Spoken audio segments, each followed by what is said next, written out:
situation, we have 2,627 confirmed patients in our facilities. 349 of them are new cases.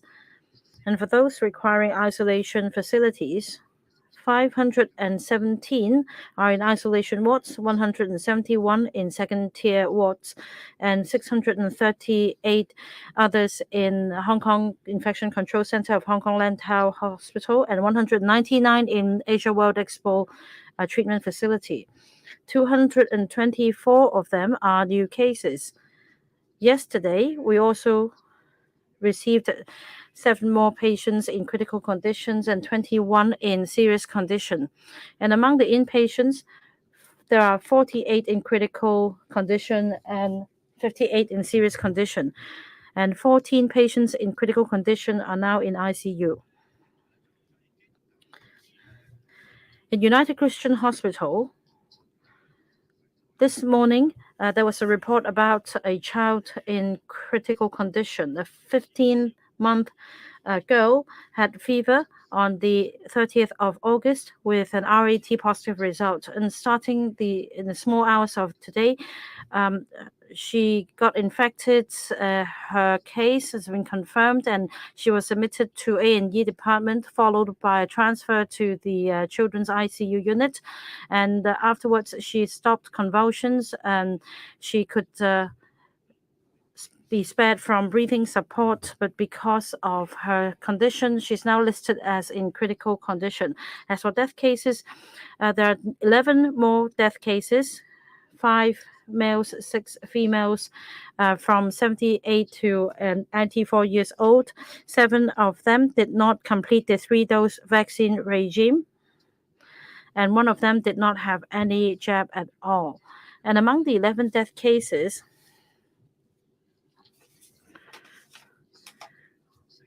one was an 80-year-old male patient who suffered from chronic diseases such as hypertension, a history of stroke, and bladder cancer, as well as dementia. On the 28th of August, his family members found him unconscious at home, and he also produced vomit similar to coffee, the color of coffee, and he was suspected to have fainted because of digestive illness. The ambulance was called and resuscitation was administered. He was then taken to UCH A&E unit, and in the A&E unit, the heartbeat could not be resumed, and he was declared dead. I'm sorry, he was a care home patient.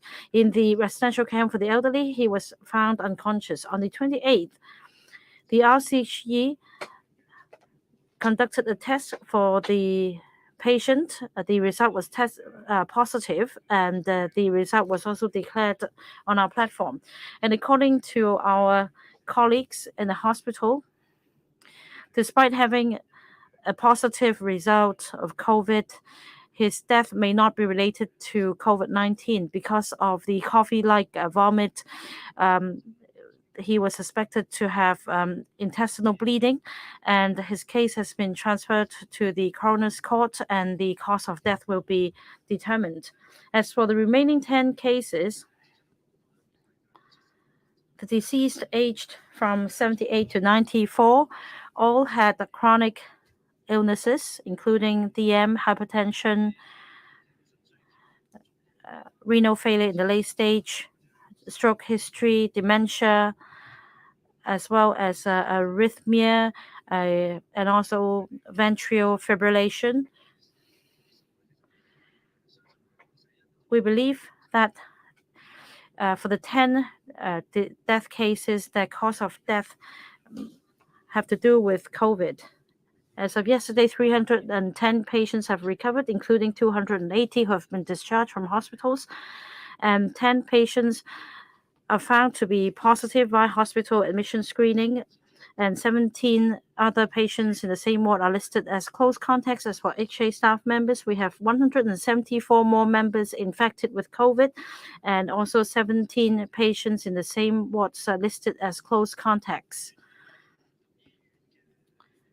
Now, I'd like to make an announcement relating to the cluster in surgical ward of UCH. For the mixed surgical ward of United Christian Hospital, on the 30th of August, a 77-year-old male patient tested positive for COVID, and the hospital started contact tracing. Subsequently, 4 more patients in the same ward, aged 52 to 82, have been found positive, and they are 3 males and 1 female, and they are now isolated, and their condition is stable, and the ward has suspended visiting arrangements, and the ward has been thoroughly cleansed and disinfected. The hospital has also arranged for all patients and staff in the same ward to get tested. The hospital will continue to monitor the condition of patients and staff members and will closely liaise with the Center for Health Protection for follow-up action. Good afternoon. We recorded 10,342 positive cases, including 3,091 PCR positive cases and 7,251 RAT cases. We also have 244 imported cases, including 215 PCR positive and 29 RT positive cases. For the 224 imported cases, 73 were picked up at the airport, 81 were picked up in quarantine hotels. As for the cases identified in the 4th to 7th day in these community treatment centers, there are 72 cases, and 13 others have been picked up during the 8th and 10th day of their arrival. These positive cases come from 46 countries, and there are 6 countries, including Philippines 27, Thailand 27, UK 23, India 20, US 19, and 13 from another country. These countries have imported more than 10 cases in the past 7 days. As mentioned by Dr. Lau, we've recorded 7 new death cases, and the total death count in this 5th wave now stands at 9,488. We have 6 residential care homes for the elderly and for the disabled with cases testing positive, and some will have to be quarantined. Vital home for the aged in Tuen Mun, 1 resident infected, 6 residents to be quarantined. Gong An Wu Lo Yun in Kwai Chung, 1 resident infected, 7 residents to be quarantined. Donggang Shang Shui An Lo Yun in North District, 1 resident infected and 1 resident to be quarantined. Yan Ngoi Wu Lo Yun, the first branch, 1 infected, 7 to be quarantined. Nam Hua Wu Lo Yun 第一分院, 1 resident infected, 4 to be quarantined. Kwai Fong Gui, 1 resident infected and 7 to be quarantined. As for RCSD, Yiyan Sanchong in Sha Tin, 4 residents infected and 1 staff member infected and 6 residents to be quarantined. As for schools, we have 84 schools reporting 139 positive cases to us, including 113 students, together with 26 teaching staff. They're from 32 kindergartens, childcare centers, 25 primary schools, 24 secondary schools, and 3 special schools. In the past 7 days, 12 schools reported more than 2 cases in the past 7 days to us. And today, we've advised certain classes of 5 schools to be suspended for 1 week in Yuen Long, Hip Hong Society Shui Bin Wai Center, a special childcare center. The taxi class, we find 1 student, 1 teacher infected. It will be suspended for 1 week. Tuen Mun Class 1E has 30 students and 4 have been tested positive. They need to suspend classes for a week. In Yuen Long, we have another kindergarten. They have 2 classes. 7 people were infected. Class NAM session, Group B, 13 students and 3 students and 3 teachers. And K1B, Group B, has 15 students and 1 teacher plus 1 student. But That teacher also teaches another class. Carmel School in Yunlong, K5E, 30 students, and the teacher was infected. They have to be suspended for a week. And in Yunlong, K3 class, 36 students, and we have 3 teachers infected from the Assembly of God Kindergarten. And previously we had Wang Lok School. They have another class 3-2. Class 3-2 has 20 students, and 3 students have been infected in recent days, and they also have to suspend for a week. Separately, today is the first school day.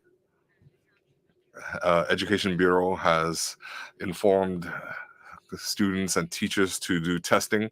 So roughly in the last 3 days, there should be about more than 550 positive cases, and they didn't go to school today.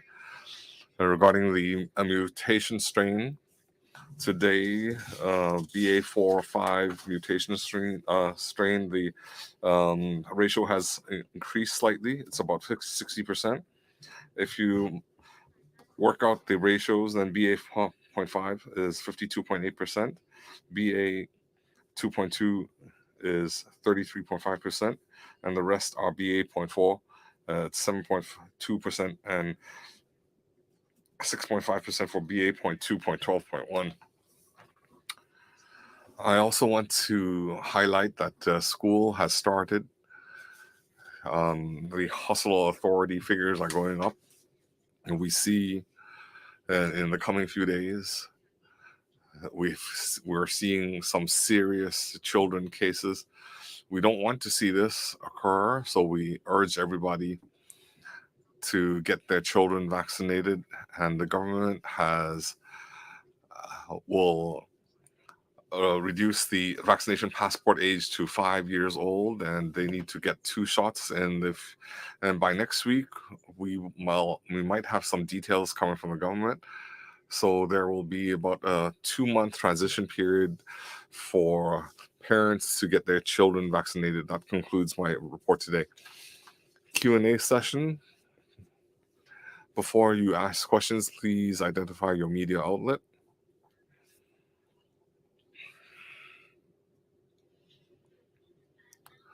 Now TV, first of all,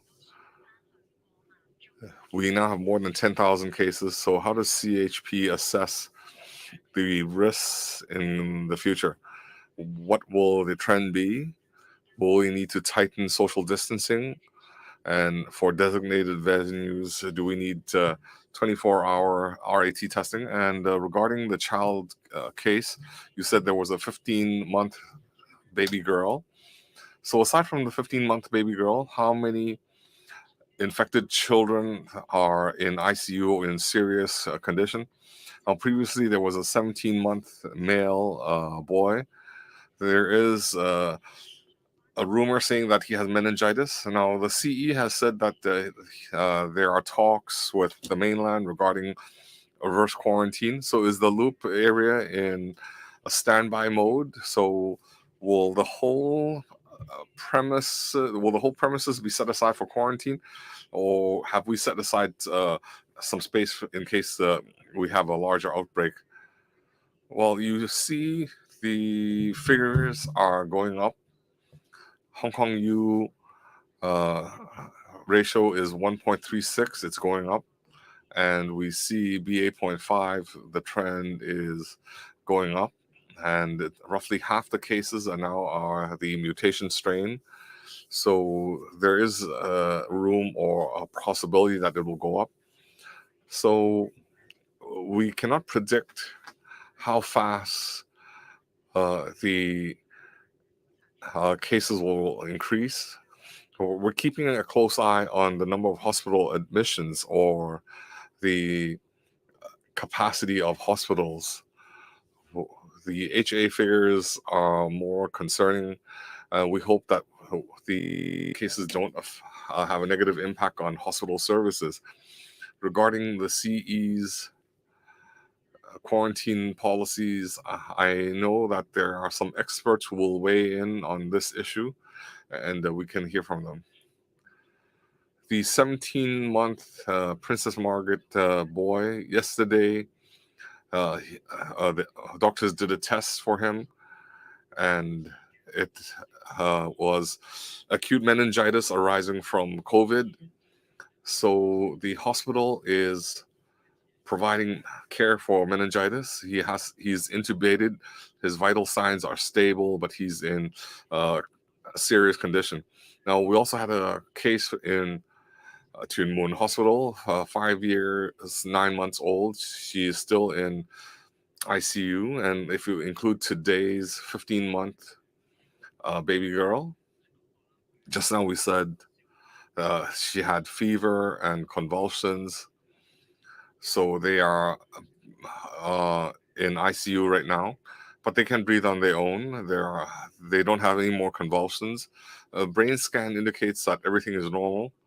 So I want to inform everybody that a lot of experts, we've recently had 4 experts weighing in,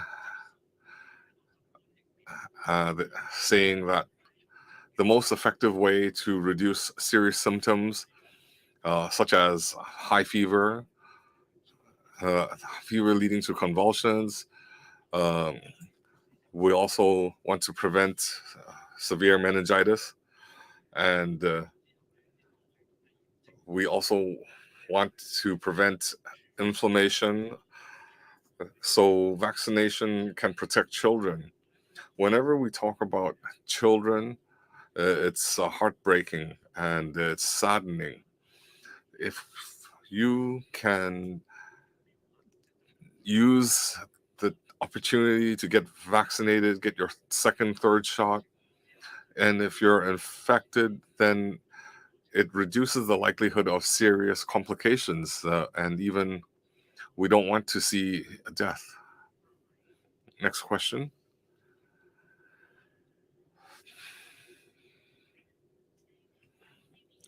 TVB. We've now exceeded 10,000 cases. Dr. Chuang said that back compared to February and March, people's immunity might have been compromised and they might be reinfected. So will we see another peak of 50,000 that we saw in March?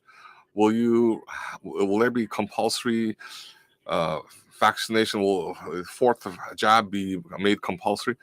We're also worried about the number of hospital beds. AWE is now almost at full capacity. So when will AWE deploy more beds, and will we be needing assistance from the mainland? We don't want to see a repeat of the 5th wave, where we had more than 50,000 cases, and the majority of the public have received the booster shots. And we hope that we can do a better job there.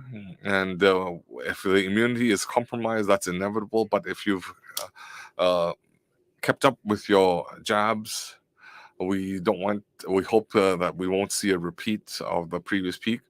We're also keeping an eye on the reinfected cases, and so far, compared to the last, it's about 1 point something percent. That is the number of reinfected cases. Regarding AWE, today we're providing 240 beds. We have some private doctors helping out. And the government is also providing an extra gratuity for government staff. So they are able to provide service for 240 beds. We're keeping an eye on the number of admissions, the number of serious critical cases. As a matter of fact, we do see an increase, and we hope the public do their part and get their jabs, wear masks and wash hands, and they need to get jabs, and if you're infected, they need medical care as soon as possible. Because only by doing so would you be able to avoid hospital admission and alleviating the pressure on the public hospitals. It's much more convenient now. You can use the teleconsultation service, and you can also visit the private clinic. So patients will find it easier to see a doctor and get the medication they need. And we also have help from private hospitals. Cases can be transferred to private hospitals to alleviate the pressure on our system. Concerted effort is needed in order to tide us all over. Next question. This reporter in gray. Okay. The total cases have reached 10,000 today. So would you expect cases will continue to rise? And even on the rise, have you noticed any increase in serious cases?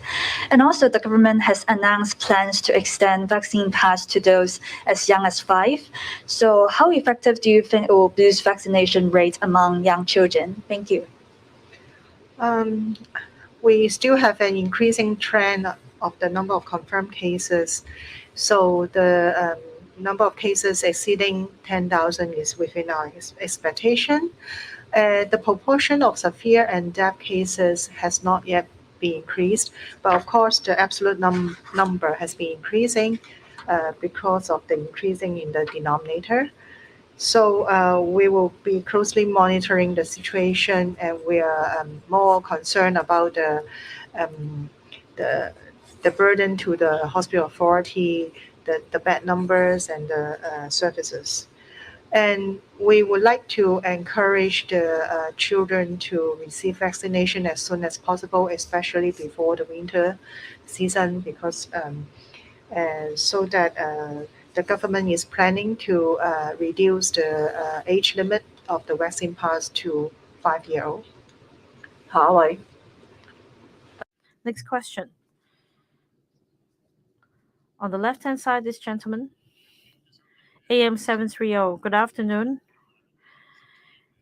There are 520 cases involving students who did not go to school. Is it within your expectation about the classes to be suspended for a week as you announced today?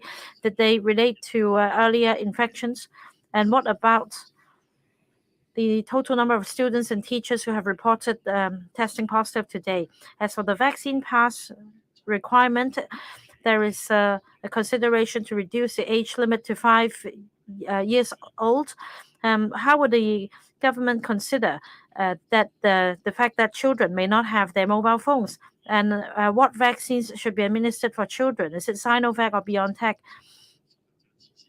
And according to a counselor, there are people who have reported their positive RAT results on the platform and waiting for confirmatory tests, and they waited a long time before being sent to the isolation facility. Is there any flexibility in terms of the waiting time? For the figures announced today, we're referring to students who have been going to school. So we have 139 testing positive. Today is also the start of a school year for many schools. And for those testing positive today, 147 reports were received this morning. These students do not go to school. But as we understand, 1 or 2 days ago, they also conducted tests. 212 on the 30th tested positive, and 194 tested positive on the 31st.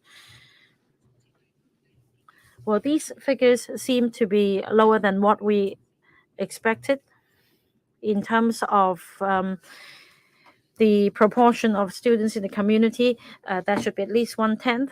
But I suppose students and teachers have meanwhile scaled down on their activities in the community as they get ready for school.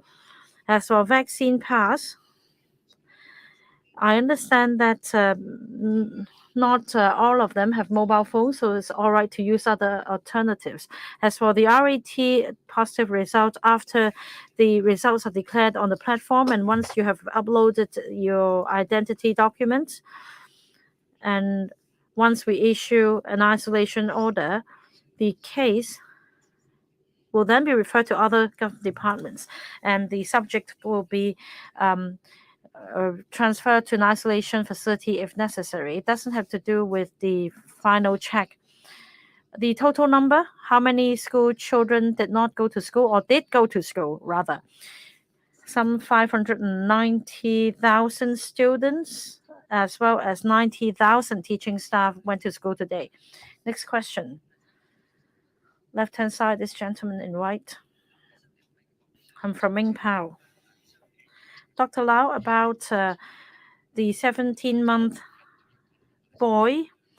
He was admitted to hospital 1 week ago. Do you have these analysis about the 15-month girl? She's now in the ICU, so she's been classified as a critical condition.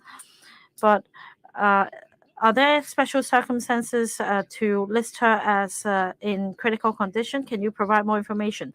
Second question, has the HA revised the criteria for patients having received vaccination before they're discharged? What is the original arrangement? Now is a CT value higher than 32. And for this new group of patients, would they be regarded as having recovered and yet to be discharged? And why didn't the HA fine-tune the arrangement before redeploying hospital beds? And the third question, will you consider shortening the interval between the second and third jab?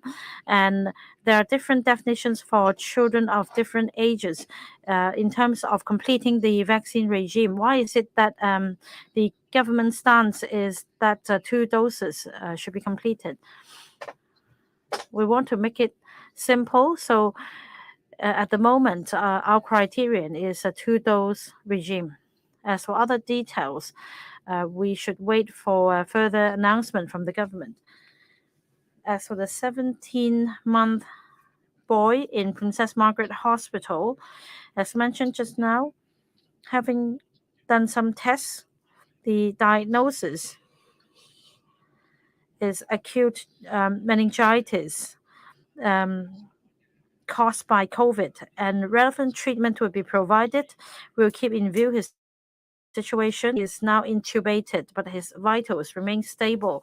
As for the 15th-month girl,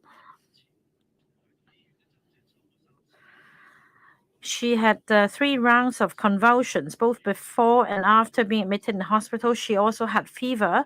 So to play safe, we've admitted her to ICU, and any patient in the ICU would be regarded as in critical condition. But her vitals are stable, and she does not need breathing support. And we've also conducted a brain scan, and we have not identified any major issues so far. As for the criteria for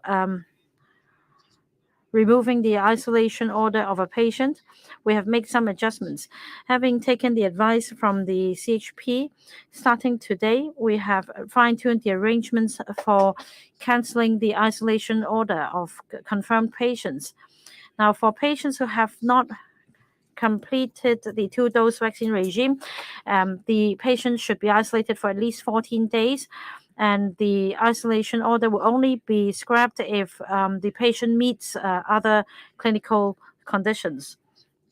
Under the new arrangement, even if the patient hasn't completed the 2-dose vaccine regime, as long as the CT value of a test conducted at least 7 days after she's been confirmed is greater than 30, then the patient will be deemed as having met the criterion for canceling the isolation order. And if that is the case, the patients can be arranged to be discharged, but then the patient may also have other issues other than COVID. And in that case, these patients would be transferred to other wards for further treatment. Our experts have looked at the latest trend of the epidemic and looked into the data, and we believe that if CT is greater than 30, that means that the patient is not infectious, and they can cancel any quarantine orders. So doctors will consider the clinical data and the overall situation. So we don't want to increase the pressure on, we don't want to be overburdened. We want to create We want to set aside more beds for new cases, so patients with mild symptoms, they can be followed up in community centers. So if we make good use of our beds, we can reduce the need for adjustment of services, including non-emergency surgery. We want to see our beds being used efficiently, and we don't want to cut services. So we need to strike a balance, because aside from COVID patients, there are non-COVID patients every day receiving services, receiving treatment. Some of them might be cancer patients. We don't want them to wait for surgery. So these have to be calculated very carefully.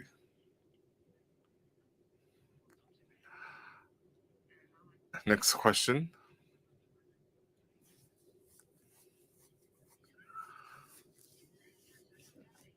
I want to follow up on the number of death cases today. Which patient did not receive the jabs? And the 7 people who didn't have 3 jabs, could you disclose more information? Why are you not providing more information? And the 15-month baby girl, have the family members been affected? What is the source of infection? And have they been vaccinated? And lastly, on AWE, does HA have the capacity to add the number of beds to 300? And looking at the current trend, we already have more than 10,000 infected. So when do we need 300 beds in AWE? Regarding the 15-month-old baby girl, my information indicates that she had not been vaccinated. So we urge parents to get their children vaccinated, because if they are infected, they can have milder symptoms. It can reduce the number of the possibility of seizures. It can also reduce meningitis, the likelihood of meningitis. She lives with her grandmother, and the grandmother had RAT positive. The baby girl's mother sent the daughter to hospital, and the mother was also tested positive.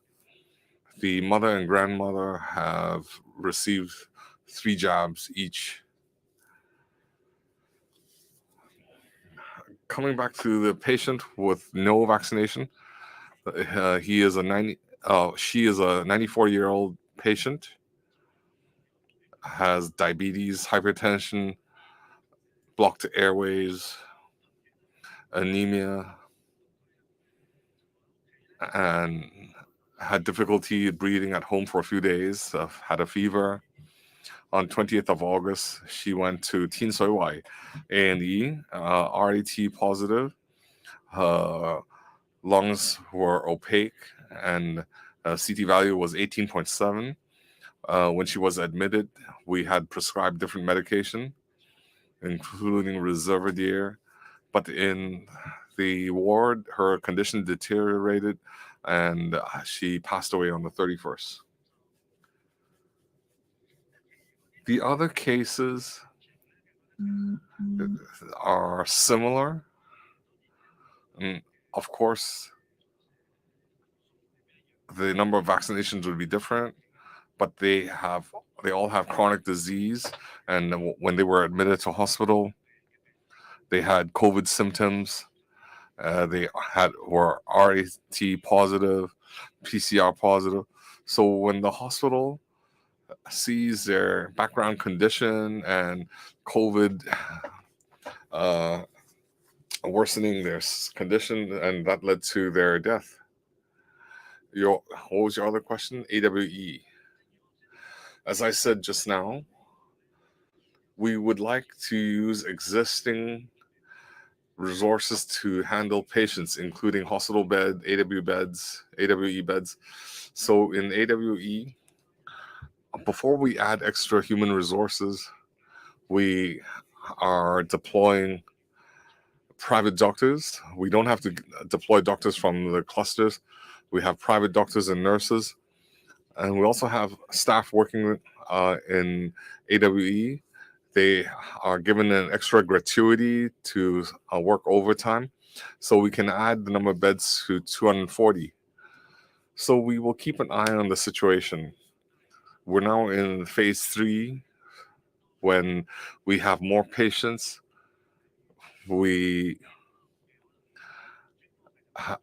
Other beds that were reserved for other specialties, we might have to convert them for COVID patients. But we don't want to do that too abruptly. In principle, our hospital beds should be reserved for non-COVID patients. So when we adjust the services, reduce services, we don't want to have a large impact. But we're keeping an eye on things. We need everybody's cooperation, because if the infection cases go up, and if you have come down with mild symptoms, you've been vaccinated, you can rely on oral medication, you don't need to be admitted to hospital. That can relieve pressure in hospitals. So if everybody does their job, take medication, get vaccinated, don't go to hospital, don't be admitted to hospital, then we don't have to sacrifice on non-essential services. Cable, the quarantine, how do you apply the latest rules, and when the age for the vaccination passport is reduced to 5 years old? So the 2-month grace period, is that enough? Because we're worried that parents will have to take their kids to get vaccinated. Is that enough time? Today, Professor Lau Yong said that he estimates that WHO will declare COVID to have come to an end by the middle of next year. So the public might only need to wear masks when there are special events or special occasions. So is that a possibility? We urge parents to get their children vaccinated, and we hope the government has provided sufficient time and resources, so the details will be announced a bit later. Regarding Professor Lau's opinion, I respect his opinion, but I don't have inside news. If they have symptoms on the first day, or when the sample is taken on the first day, if it's positive, we label that day 0, and then we move on to day 1, day 2. So if they don't have the dates, the RAT or PCR positive will be labeled as day 1. Well, that concludes today's press briefing. Thank you.